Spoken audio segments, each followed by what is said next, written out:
come clean with you guys. I've done something bad, and I need to make it right. Done. I can't believe I thought I would get away with something like this. I need to apologize to you. I need to make this right.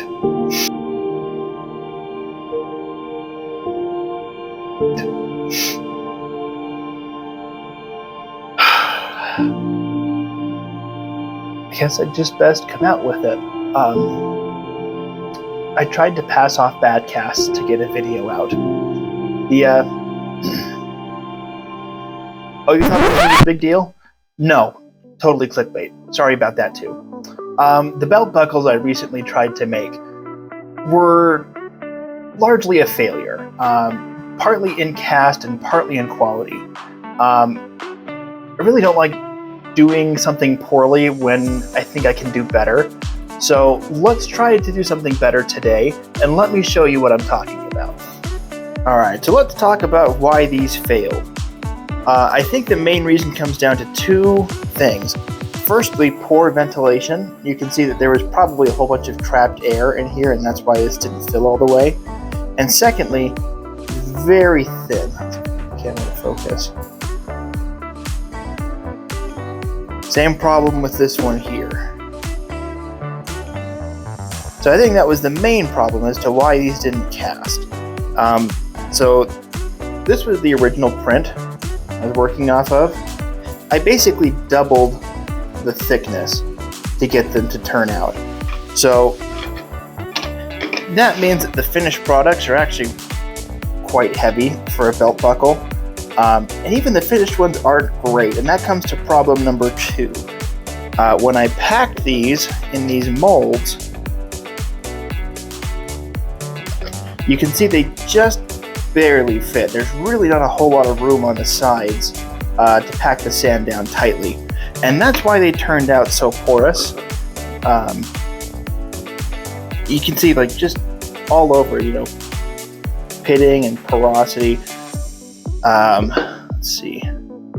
Like this is probably the best one, and it's still not stellar. It's not very well defined, and there's just pitting everywhere. So what I'm gonna do to try and fix that is I'm going to, well, let me show you. So I'm working off of the thinner pattern here so that I hopefully get a lighter cast with a more usable belt buckle. I've run two different gates along the runner into here, and I've vented the side here quite a bit better.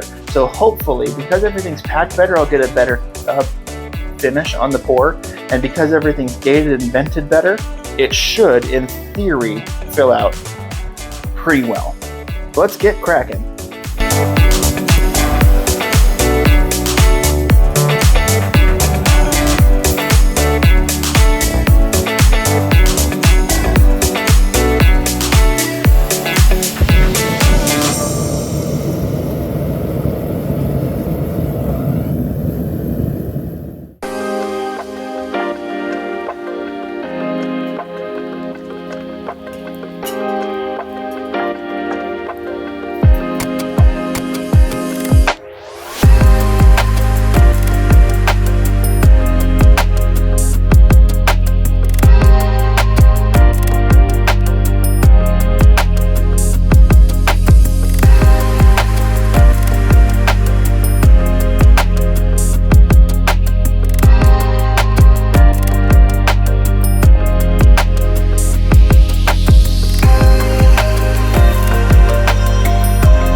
Well, that didn't work either.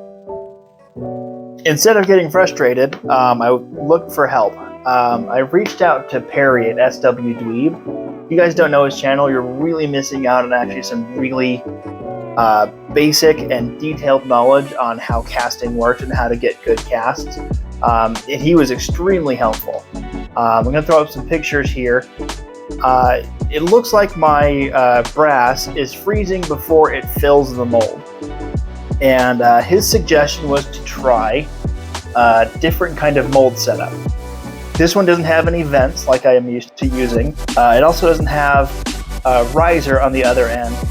It's just metal going straight in, and hopefully that will fill it before the brass freezes. We're going to try this out and see how that works. So, wish me luck on attempt number 5. Alright, let's get cracking. Hold on. Editing Austin here. Camera Austin is an idiot and forgot to mention that there are vents on here, and they're called scratch vents. Those brown lines you saw in the picture are just scratched lines coming off of the part where the gas is going to escape. I'm usually used to using a big riser on the other end to vent the gas, but Perry said that that's probably partially causing the freezing because a lot of the metal is going into the riser and not filling the part, and therefore it's cooling before it gets to filling. So instead, just using scratch vents, no riser. Let's get back and give that a shot.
It's not perfect, but I would say it's a heck of a lot better than what we started with.